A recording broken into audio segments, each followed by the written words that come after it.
Shalom para pemirsa yang diberkati oleh Tuhan, senang sekali kita bisa bertemu di pelajaran diskusi sekolah sahabat nomor 2 dengan judul Perjanjian Allah dengan Kita. Acara ini dipersembahkan oleh Gereja Masih Advent Hari ke-7 Uni Indonesia kawasan Barat.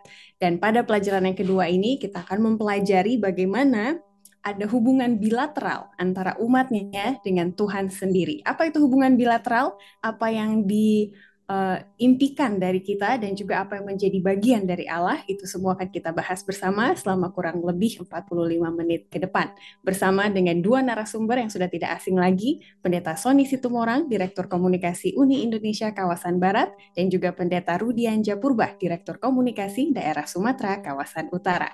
Shalom Bapak Pendeta, apa kabar? Shalom, selamat tahun baru bagi kita semua.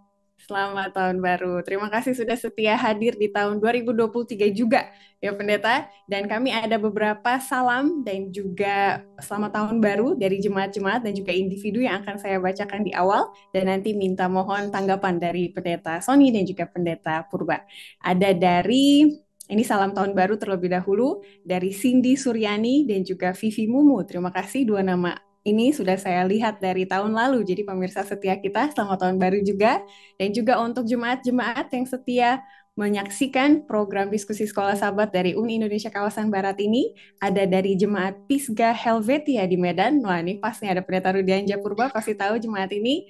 Ada jemaat Ngentak di Bantul, Yogyakarta, jemaat Saparua di Maluku, jemaat Suti di Semarang, jemaat Kairatu di Maluku, jemaat Eklesia di Kawangkoan, Minahasa Utara, jemaat Koya Barat, Jayapura, Papua, Gereja Kampung Lampaki, Matunggung di Sabah, Malaysia, dan juga beberapa orang-orang yang ada di Batam. Untuk nama-nama yang tadi sudah disebutkan, ada salam dari Pendeta Purba terlebih dahulu, silakan.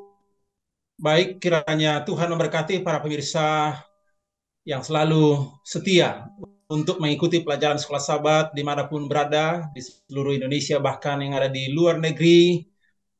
Biarlah melalui pelajaran ini boleh menguatkan kita. Selamat tahun baru, kiranya kita semakin dikuatkan melalui pelajaran ini sepanjang tahun ini. Terima kasih. Terima kasih. Dari Pendeta Sony Situmorang sebagai regular speaker gitu ya, apa tanggapannya kali ini? Baik, terima kasih atas responsnya. Selamat tahun baru kita semua dan kami percaya materi ini atau video ini akan boleh membuka wawasan rohani kita untuk lebih dekat pada Tuhan. Tetap setia, sampai datang, dan salam buat semua anggota jemaat, keluarga, dan semua orang yang dikasihi. Tuhan berkati. Amin, indah sekali. Dan seperti biasa di akhir dari episode ini kami akan menanggapi pertanyaan-pertanyaan yang telah masuk. Jadi kita akan tunggu sambil berdiskusi bersama.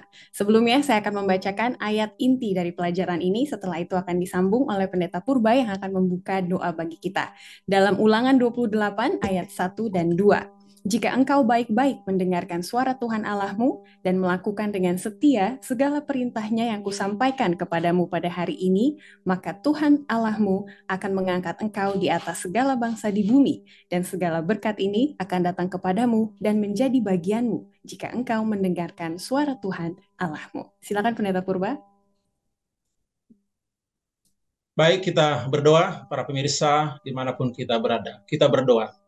Bapa yang baik, Allah yang penuh kasih karunia berlimpah, kami rasakan di awal tahun 2023 ini. Kembali kami Tuhan rindu untuk mendengarkan firman Tuhan. Saat ini kami akan belajar firman Tuhan dari pelajaran sekolah sahabat, perjanjian Allah dengan kita. Biarlah Tuhan melalui pelajaran ini boleh menguatkan iman kami. Tuhan memberkati para pemirsa dimanapun, biarlah pelajaran ini Tuhan membawa hidup kami lebih dekat kepada Tuhan. Terima kasih, semuanya kami serahkan dalam tangan-Mu, dalam Yesus Kristus kami berdoa. Amin. Amin. Terima kasih Pendeta Purba. Kembali ke pelajaran kita. Di minggu lalu kita sudah belajar bahwa kita adalah bagian dari keluarga Allah. Sebuah hubungan yang sangat spesial bagi kita, umat manusia, memiliki Bapa sebagai pencipta kita. Lalu kali ini kita akan kembali memfokuskan kepada hubungan kita dengan Allah. Dan kali ini akan dijelaskan dengan sebuah konsep perjanjian yang telah Allah lakukan dari sejak bangsa Israel zaman dulu. Jadi kita akan langsung ke pelajaran hari Minggu dengan judul Perjanjian Keselamatan. Di dalam firman Tuhan ada banyak sekali janji-janji Tuhan, tetapi janji-janji itu dilandasi oleh rencana keselamatan. Makanya perjanjian keselamatan merupakan yang paling fundamental di antara semuanya. Nah, Pendeta Rudian Jayapurba, apa perjanjian keselamatan ini kenapa menjadi yang paling penting? Dan ini dikatakan bahwa perjanjian ini adalah universal buat semua orang. Boleh tolong Pendeta lanjutkan penjelasannya? Baik, terima kasih Ivy dan kita semua para pemirsa. Perjanjian keselamatan. Dari sejak zaman kekekalan, Allah ingin menyelamatkan manusia. Dan Allah tahu bahwa manusia akan jatuh dalam dosa. Benar, Adam dan Hawa jatuh dalam dosa, dan bumi kita ini juga penuh dengan dosa dan hidup dalam dosa. Tetapi kasih Tuhan yang luar biasa itu, Dia ingin menyelamatkan manusia yang berdosa, yang percaya kepadanya. Dan keselamatan ini diberikan kepada semua orang. Tetapi tidak semua orang diselamatkan. Ketika janji Tuhan, keselamatan, hidup kekal diberikan, disambut oleh umat manusia yang berdosa. Jadi di sini ada perjanjian, ya, ada perjanjian keselamatan itu diberikan, tapi kita juga harus menyambut keselamatan itu dengan perintahnya. Jadi perjanjian ini universal. Tuhan ingin agar semua orang diselamatkan, tidak membeda-bedakan bangsa, suku, ras, atau golongan siapapun. Tuhan ingin diselamatkan. Masalahnya, apakah manusia mau menyambut keselamatan itu? Terima kasih. Ya, menarik sekali pertanyaan terakhir itu ya, bahwa semuanya Tuhan ingin selamatkan, tapi pada akhirnya tidak semuanya diselamatkan karena ada syarat dan ketentuannya. Dan ini merupakan pertanyaan lanjutan Pendeta Sony Situmorang, karena banyak orang mengerti atau memahami bahwa perjanjian keselamatan itu unilateral atau tidak bersyarat gitu ya, kan ini karunia dari Tuhan gitu, ini semuanya diberikan kepada Tuhan. Tetapi ternyata perjanjian keselamatan itu bilateral gitu ya. Dan bagaimana Paulus mengerti konsep ini? Silakan Pendeta Sony dilanjutkan. Baik, ketika kita bicara mengenai perjanjian, maka satu hal yang kita harus tahu bahwa di pendahuluan tadi ada perjanjian bilateral. Ya. Dan kata perjanjian itu sendiri merupakan satu kata yang sering diulang perjanjian lama, yaitu covenant. Ya. Atau dalam bahasa Ibrani berit ya. Nah, bagaimana Paulus mengerti mengenai hal ini? Ingat Kejadian 3:15 ya, aku akan mengadakan permusuhan antara engkau dan perempuan ini. Perempuan ini akan meremukkan kepalamu, akan mati tumitnya. Itulah janji keselamatan, perjanjian yang digenapi dengan kematian Yesus di kayu salib. Dan kalau saudara lihat, mungkin para pemirsa itu bisa baca bagian pertama, dikatakan kematian Kristus di Kalvari membuat keselamatan menjadi mungkin bagi setiap orang. Lalu pemirsa coba baca, apakah ayat-ayat berikut ini tentang bagaimana manusia menerima keselamatan Yesus. 1 Yohanes 5:13 saya baca dikatakan begini, semua itu kutuliskan kepada kamu supaya kamu yang percaya kepada anak Allah tahu bahwa kamu memiliki hidup kekal. Jadi saya hanya mau buat sedikit karena tadi IVC unilateral. Perjanjian unilateral itu jarang diberikan. Contoh seperti matahari, bulan, bintang semua kita terima, itu unilateral. Dan para pemirsa boleh lihat nanti di pendahuluan hari Minggu. Namun Paulus, coba Ivy baca, Paulus mengerti sifat bilateral. Paulus mengerti sifat bilateral dari perjanjian keselamatan, menyadari bahwa dia akan segera dieksekusi, dan terlepas dari kenyataan bahwa banyak dari sahabatnya telah meninggalkannya, Paulus dengan yakin mengatakan kepada sahabatnya Timotius bahwa ia telah menjunjung tinggi perjanjiannya. Apa itu perjanjiannya? Lanjut, Ivy. 2 Timotius 4 ayat 6-8. Mengenai diriku, darahku sudah mulai dicurahkan sebagai persembahan dan saat kematianku sudah dekat. Aku telah mengakhiri pertandingan yang baik. Aku telah mencapai garis akhir dan aku telah memelihara iman. Sekarang telah tersedia bagiku mahkota kebenaran yang akan dikaruniakan kepadaku oleh Tuhan, Hakim yang adil pada harinya. Tetapi bukan hanya kepadaku, melainkan juga kepada semua orang yang merindukan kedatangannya. Garis bawahi kepada semua orang yang merindukannya oleh iman. Namun Paulus di bawah nanti menceritakan juga, walaupun oleh iman, tapi sebagai respon kita kepada Allah, kita implementasikan melalui perbuatan kita dan perbuatan kita kepada Allah. Terima kasih, Ivy. Terima kasih Pendeta Purba dan juga Pendeta Situmorang yang sudah menjelaskan apa artinya perjanjian bilateral. Ada hal yang harus dilakukan oleh kedua pihak gitu ya, dan itu Paulus mengerti sampai pada akhirnya. Kita lanjut ke hari Senin dengan judul Sungguh-sungguh Mendengar. Di dalam sebuah perjanjian ada syarat dan ketentuan, dan bagian kita adalah untuk sungguh-sungguh mendengar. Ini maksudnya apa, Pendeta Purba, dan bagaimana Musa menjelaskan pentingnya mendengarkan akan firman Tuhan gitu ya, dalam latar belakang bangsa Israel di buku Ulangan. Silakan Pendeta. Baik, Ivy dan pemirsa. Ini adalah kitab Ulangan. Pengulangan apa yang telah disampaikan oleh Tuhan melalui Musa kepada bangsa Israel. Karena bangsa Israel ini tidak setia kepada Tuhan. Kalau kita lihat dalam pelajaran kita di sini, ketika bangsa Israel sungguh-sungguh mendengarkan suara Tuhan dan melakukannya, mereka akan diberkati. Tapi ketika mereka tidak setia, maka sebaliknya berkat itu tidak ada dalam kehidupan mereka. Jadi dalam Ulangan ialah nasihat agar menuruti Allah, dan Tuhan ingin bangsa Israel kembali menerima berkat-berkat yang telah dijanjikan Tuhan. Dan oleh karena itulah Tuhan melalui Musa menggambarkan Allah sebagai pribadi yang selalu memiliki kemampuan, kerinduan, dan peduli kepada umatnya. Jadi begitu luar biasa Tuhan itu. Dia peduli. Tuhan tidak ingin umatnya, bangsa Israel, dan kita saat ini yang percaya kepadanya, tidak menerima berkat itu. Karena Allah yang kita sembah itu adalah Allah yang kaya, Allah pemilik alam semesta ini. Jadi Tuhan ingin kembali agar bangsa itu, agar umatnya menerima berkat-berkat itu. Ya, tapi sesuai dengan pelajaran kita ini, ada perjanjian bilateral tadi, Tuhan akan memberkati, Tuhan akan mencurahkan berkatnya bila mana bangsa itu sungguh-sungguh mendengar. Jadi mendengar di sini bukan hanya mendengar sekilas, tapi memperhatikan, mengamati, merenungkan, dan melakukan menuruti perintah Tuhan itu. Karena Tuhan katakan, firman itu sangat dekat di hatimu, sangat dekat kepadamu, yakni di dalam mulutmu, di dalam hatimu,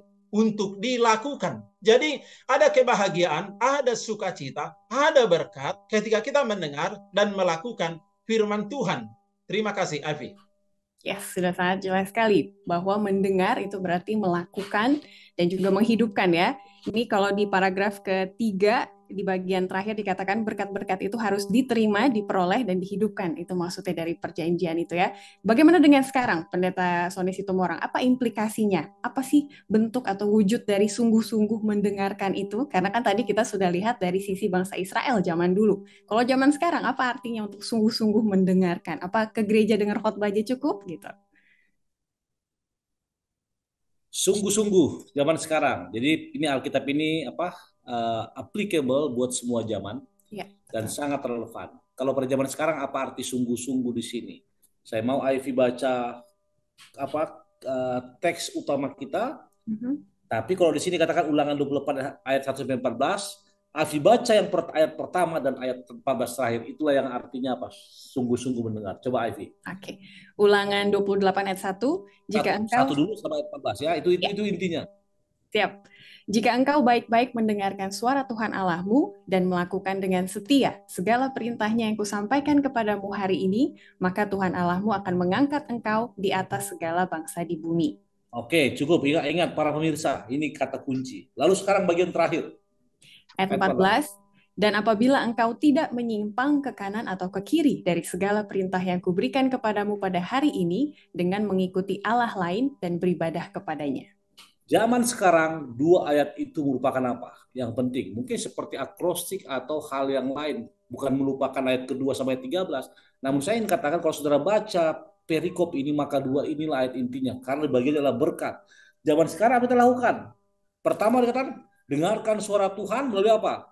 Melalui ayat 14. Jangan menyimpang kanan atau kiri, turuti perintahnya, dan ikuti Allah dengan sepenuh hati. Niscaya Setiap zaman akan kita bisa lewati, dan yang paling luar biasa dikatakan, bila mana nanti, ini saya ke depan sedikit, bila nanti kepicikan Yakub atau masa penganiayaan dia ada, maka saudara akan dapati apa? Keluar sebagai emas. Terima kasih Aini. Amin sekali, betul sekali. Dan untuk pemirsa yang masih penasaran, jadi apa pendeta, untuk apa bentuknya gitu ya? Silakan dilanjutkan di diskusi sekolah sahabat masing-masing. Kira-kira contoh-contoh realnya seperti apa?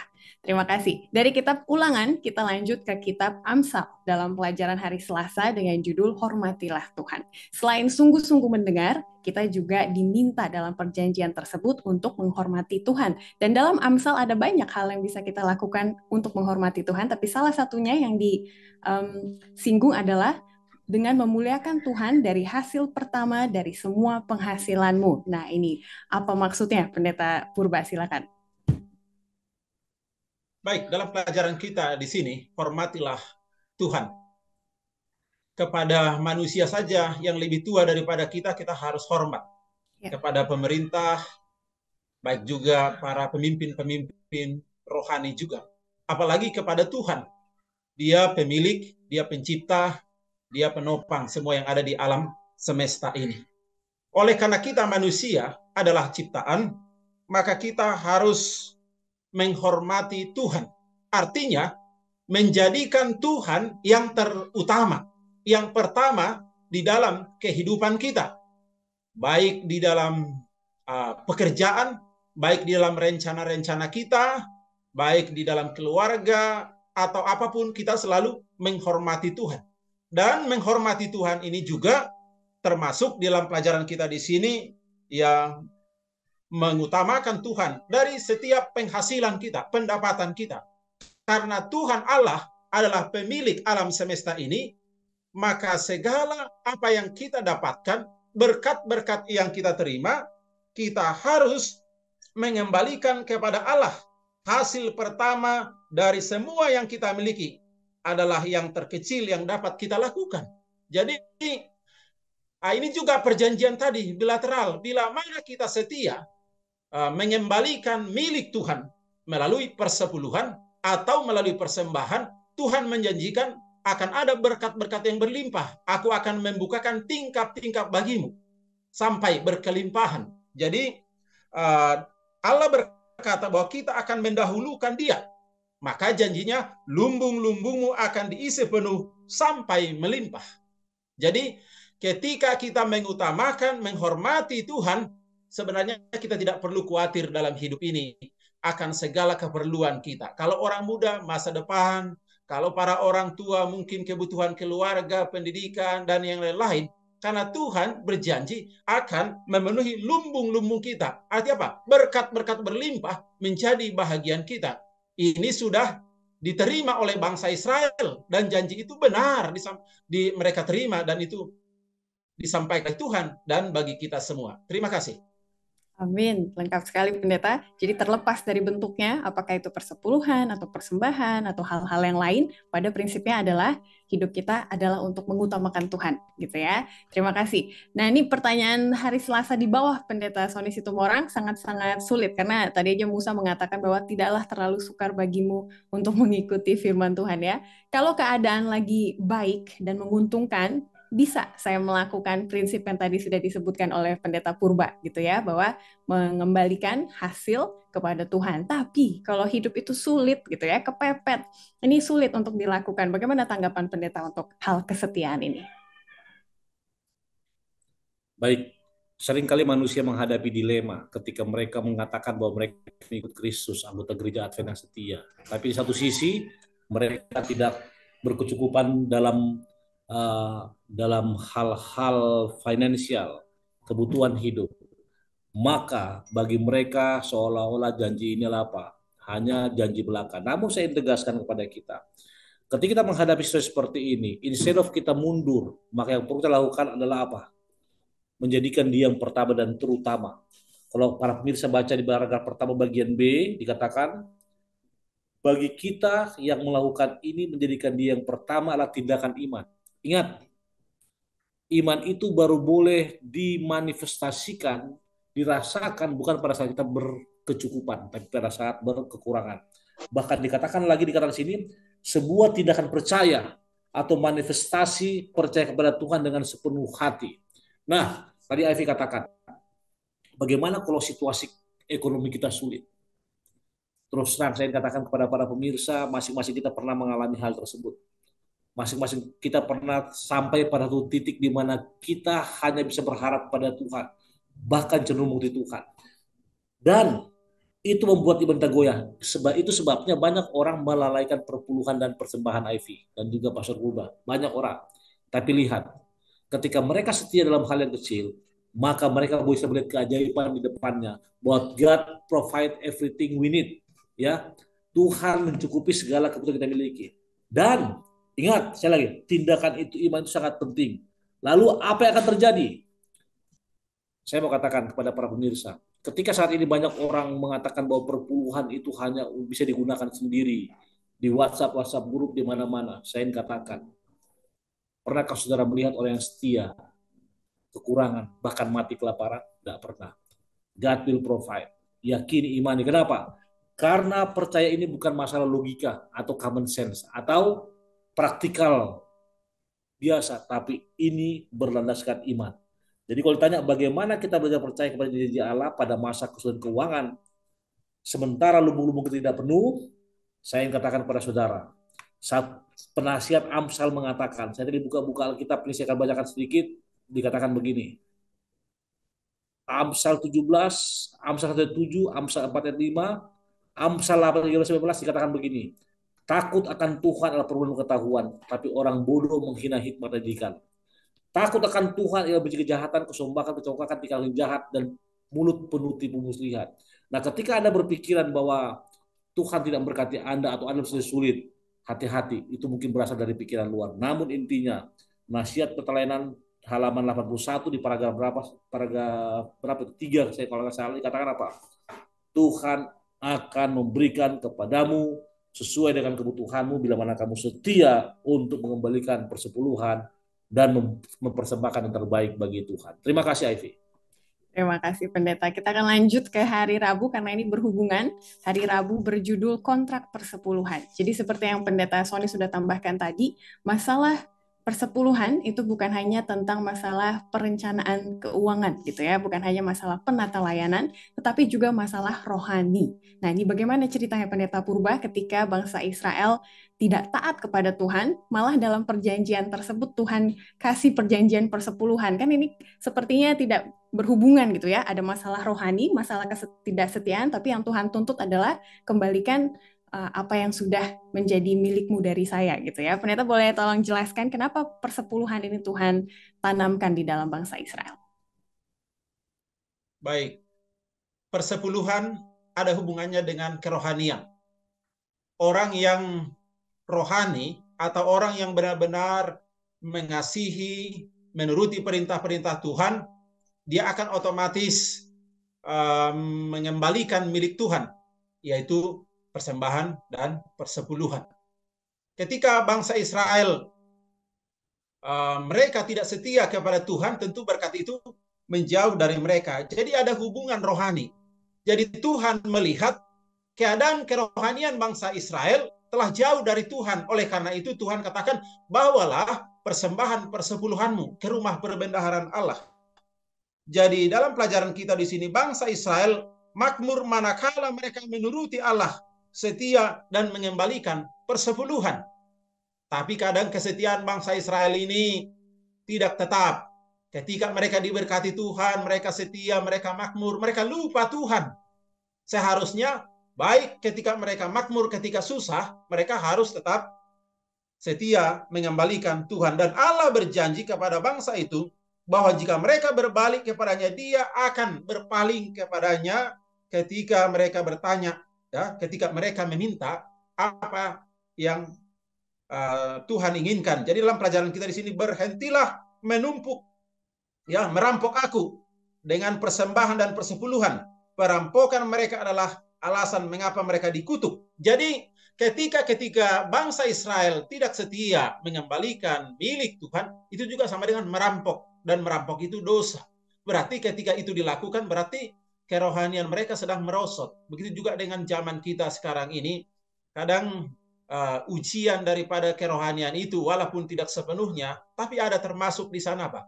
Persepuluhan. Jadi kalau kita lihat di gereja, di keluarga, kalau setia mereka mengembalikan milik Tuhan, berarti rohani mereka itu apa? Sedang bertumbuh, sedang apa? Sedang meningkat, sedang kesetiaan mereka itu apa? Semakin bertambah-tambah. Dan berkat pun akan menyertai mereka. Jadi dengan kata lain, Tuhan katakan dalam buku Maleakhi itu, ujilah aku. Ya, Tuhan katakan, ujilah aku. Apakah aku tidak akan memukakan kepadamu tingkat sampai berkelimpahan. Terima kasih.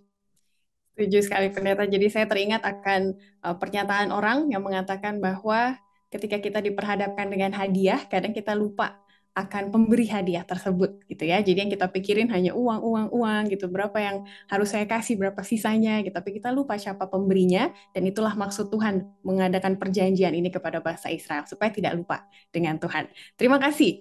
Nah, ini ada satu pernyataan menarik dari seorang penulis Kristen, Ellen White, di paragraf ketiga. Dikatakan, tak ada seorang yang dapat berkata bahwa sukarlah baginya untuk memahami hal ini. Sama seperti kita semua ya, saya rasa konsep persepuluhan dan juga persembahan itu mudah untuk dipahami. Tetapi pada kenyataannya, kita ke nomor satu. Pertanyaan nomor satu di hari Jumat, Pendeta Sony Situmorang.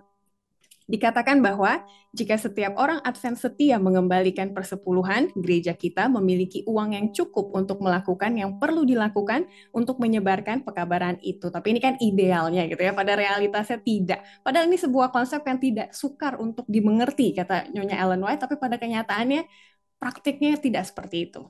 Bagaimana tanggapan pendeta? Kembali kita ke pendahuluan Ya. bahwa ada perjanjian bilateral. Dan Maleakhi sangat menekankan perjanjian bilateral dalam Maleakhi 3:10. Apabila, maka aku. Kan begitu. Apabila, maka aku. Apabila, maka aku. Saudara bisa coba lihat struktur kalimatnya. Namun yang paling penting dikatakan hubungan kerohanian di paragraf pertama hari Rabu, hubungan rohani pribadi dengan praktik persumbulan sangat erat atau bisa melambangkan hubungan kita dengan Allah.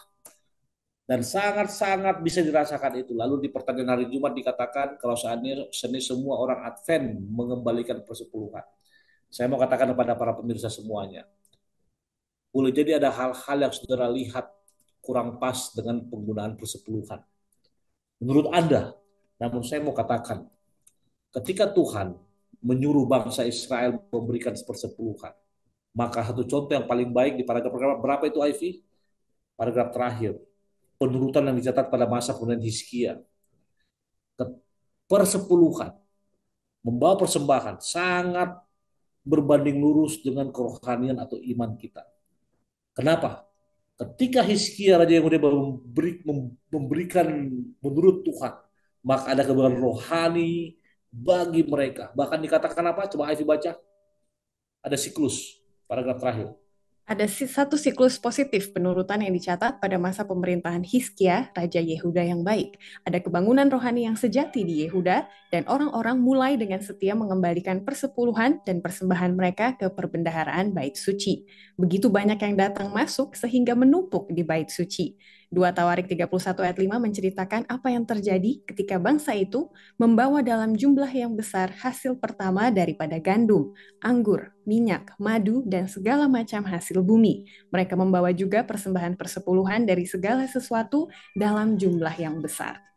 Yang terjadi adalah berkat Tuhan berlimpah bagi mereka. Karena sekali lagi saya katakan, perpuluhan merupakan tindakan iman. Atau kita baca dulu pisteo. Yaitu apa? Iman yang dipraktekkan. Iman yang dilakukan. Nah, kalau seandainya kita semua menyadari hal tersebut, maka itu akan sangat-sangat baik untuk pelayanan pekerjaan Tuhan. Saya mau katakan kepada saudara para pemirsa, Tuhan tidak butuh uang, karena Tuhanlah pemilik segala sesuatu. Tuhan tidak butuh rupiah, karena Tuhanlah yang punya semuanya.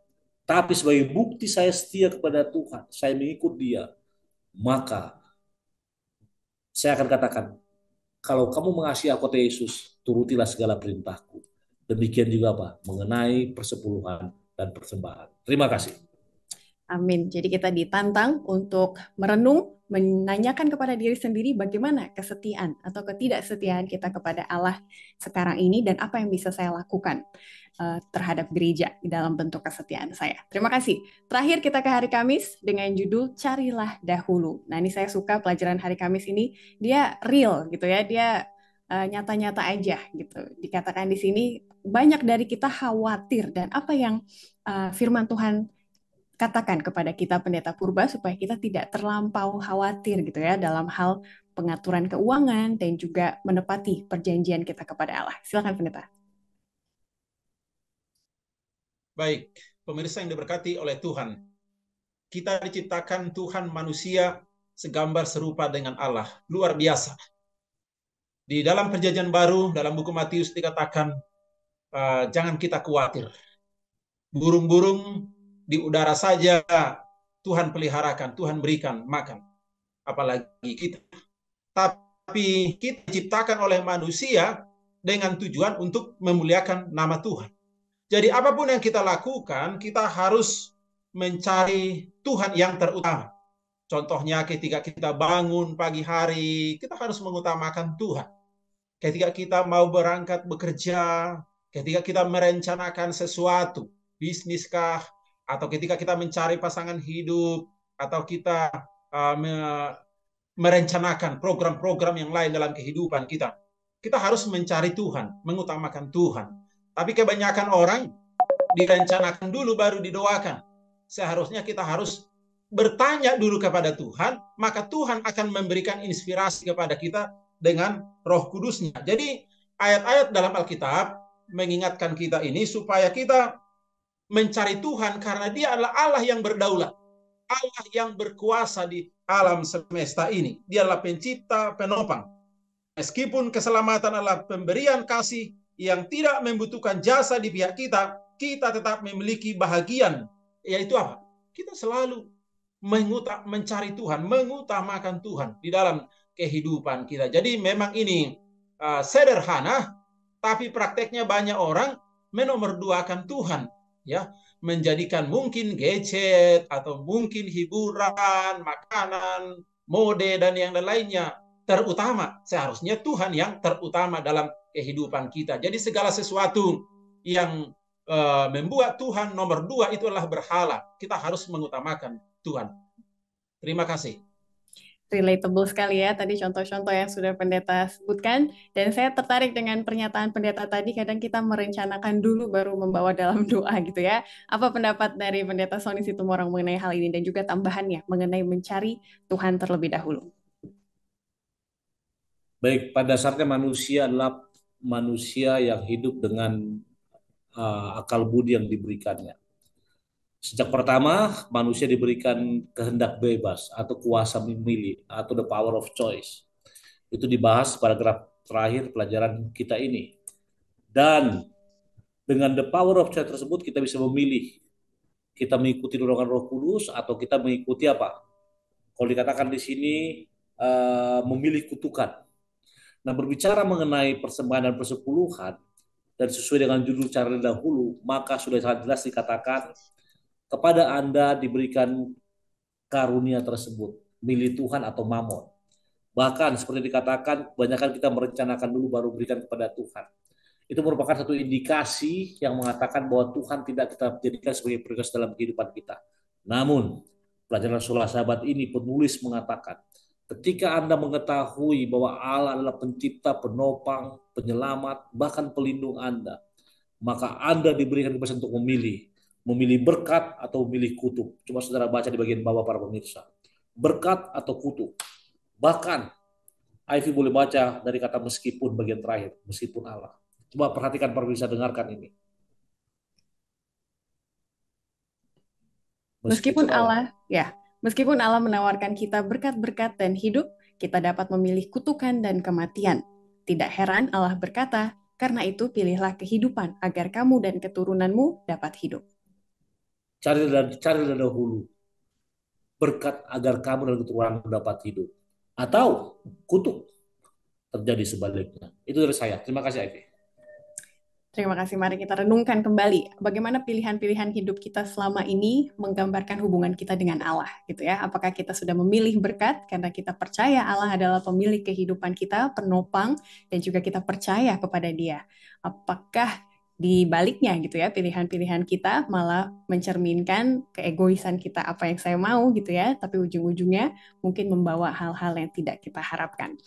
Jadi di akhir dari episode ini kita akan masuk kepada kesimpulan. Saya akan arahkan di pertanyaan nomor 2 hari Jumat. Dan sebenarnya ini sudah Pendeta Sony Situmorang tadi singgung ya.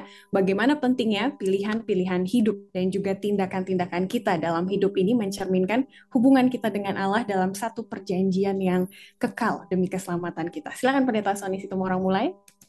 Oke, terima kasih. Hubungan dengan keselamatan kita. Saya katakan bahwa saudara pemirsa baca pendalaman Alkitab pada hari Jumat, maka dengan jelas dikatakan bahwa manakala mereka mengakui tuntunan Allah dan memenuhi persyaratannya dan menghormati Dia dengan harta benda mereka, maka lumbung mereka akan penuh. Harta mereka dalam konteks harta di sini bukan hanya materi saudara ya, kesehatan, berkat rohani akan diberikan kepada Tuhan. Tapi katanya di sini, ketika mereka merampok Allah dalam hal persembahan, mereka dibuat sadar bahwa mereka tidak hanya merampok Allah, tapi diri mereka sendiri. Kenapa? Karena Dia membatasi berkatnya kepada mereka sama seperti persembahan yang diberikan kepadanya. Itu Ellen White katakan. Itu dari saya, Ivy. Terima kasih. Amin. Terima kasih. Pendeta Purba dengan penekanannya, silakan. Baik, rencana keselamatan adalah perjanjian Allah kepada manusia. Untuk itu, dalam perjanjian itu ada hukum. Dalam perjanjian bilateral itu ada perjanjian hukum yang harus dituruti. Dan itu dituliskan Allah di dalam hati manusia agar kita menuruti hukum-hukum Allah. Dan di dalam perjanjian itu, kita harus mengakui Allah. Dia adalah pencipta, dialah penopang, dan dialah pemilik alam semesta ini. Dan dia akan memberikan harta yang berlimpah atau harta selain daripada keselamatan itu kepada umat-umatnya ketika kita setia kepada perjanjian itu. Jadi dalam perjanjian itu dibutuhkan kesetiaan yang bukan setengah-setengah hati, tapi kesetiaan yang teguh apapun yang terjadi. Jadi tidak dipengaruhi oleh situasi, apakah dia ketika dia mendapat berkat atau tidak, kesetiaannya kepada Tuhan tetap teguh oleh karena Tuhan sudah menjanjikan keselamatan dan berkat-berkat bila mana kita selalu setia mengasihi Tuhan. Terima kasih. Amin. Terima kasih Pendeta Purba. Dan terima kasih kepada pemirsa yang sudah bersama dengan kami sampai di akhir ini. Kita akan membahas 2 pertanyaan yang telah masuk di episode-episode yang lalu. Saya akan mulai dari Pendeta Sony Situmorang terlebih dahulu yang akan menjawab pertanyaan dari Global Ministry. Apa maksud dari pernyataan ini? Walaupun kita diciptakan menurut rupa dan gambaran Allah, tetapi kita bukan bahagian dari keluarga Allah sebelum kita mengimaninya. Silakan Pendeta. Baik, terima kasih Global Ministry. Satu statement yang Sekolah Sahabat sampaikan pada pelajaran minggu lalu. Benar, kita diciptakan menurut rupa dan gambar Allah. Maka tugas utama Tuhan ketika Yesus mati ke dunia ini adalah to restore the image of God, atau mengembalikan peta Allah yang semula. Itu benar.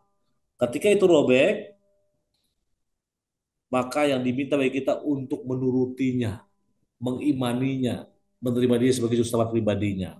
Lalu bagian berikut, tapi kita bukan bagian dari keluarga Allah sebelum kita mengimaninya.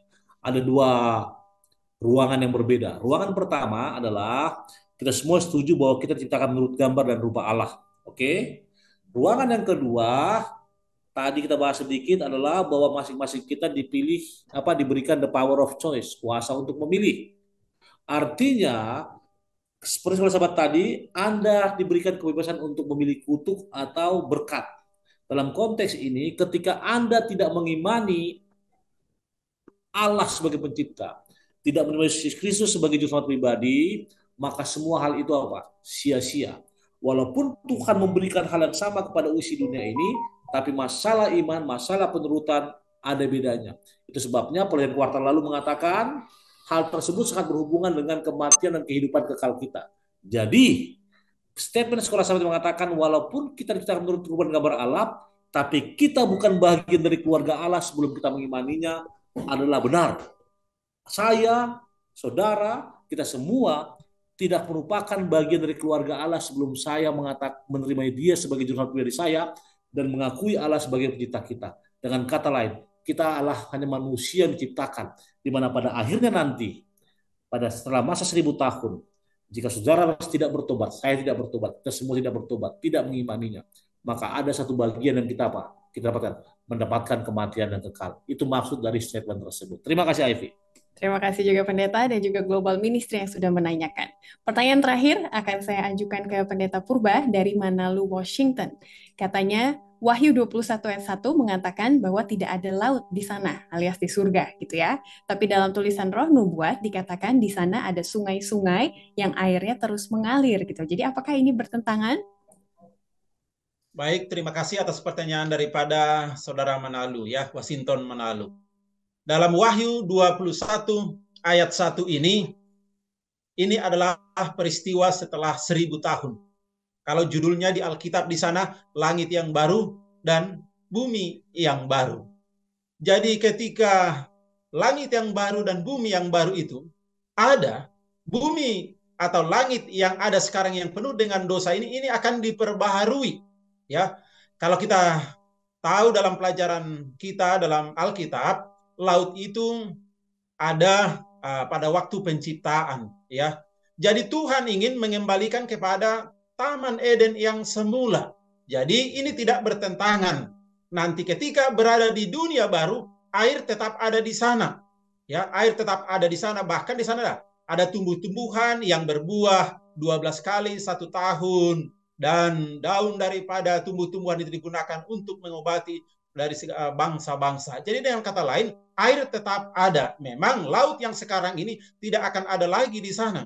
Tapi Tuhan sudah memperbaharuinya di langit yang baru dan di bumi yang baru dengan sempurna. Bukan seperti yang kita pikirkan. Terima kasih. Terima kasih, jelas sekali Pendeta Purba dan juga Bapak Manalu Washington yang sudah bertanya. Dan pemirsa, jika ingin kembali kepada pembahasan misalnya hari Minggu, hari Senin, atau pertanyaan, doa, pendahuluan, bisa gunakan fitur timestamp di deskripsi di bawah, karena editor sudah berbaik hati untuk memberikannya kepada kita, tinggal diklik, maka akan langsung pindah ke pembahasan perharinya. Semoga itu akan membantu kita. Terima kasih untuk interaksi dan juga sambutan hangatnya selama ini. Untuk menutup, saya minta kesediaan Pendeta Sony Situmorang untuk berdoa bagi para pemirsa kita. Tuhan Allah, Bapa Semawi, Bapa yang Maha Kasih yang berkemurahan, Bapa Pencipta alam semesta, terima kasih Tuhan atas pelajaran yang indah, dan kami boleh mengakui bahwa kasih-Mu kepada kami merupakan manifestasi yang terindah yang boleh kami rasakan, di mana kami harus menyambutnya, yang pada saat ini dinyatakan dengan perjanjian bilateral. Bapa memberkati hamba-Mu, Pastor Purba, demikian juga Ivy, serta dari belakang layar. Dan juga berkati para pemirsa yang menyaksikannya, berkati keluarganya, jemaatnya, dan semua orang yang dikasihinya. Biarlah berkat Tuhan berlaku bagi mereka ketika mereka mendengar sekolah sahabat ini, dan kami semua boleh mengimplementasikannya dalam kehidupan kami. Dengarkan doa kami yang sangat sederhana Tuhan. Ampunkan dosa kami, lalu kami berdoa. Amin. Amin. Kami bersyukur untuk pelayanan dari Pendeta Rudian Jaya Purba, maksud saya, di Sumatera Utara, dan juga Pendeta Sony Situmorang di Jakarta. Terima kasih, Pendeta. Selamat melanjutkan pelayanan hari ini.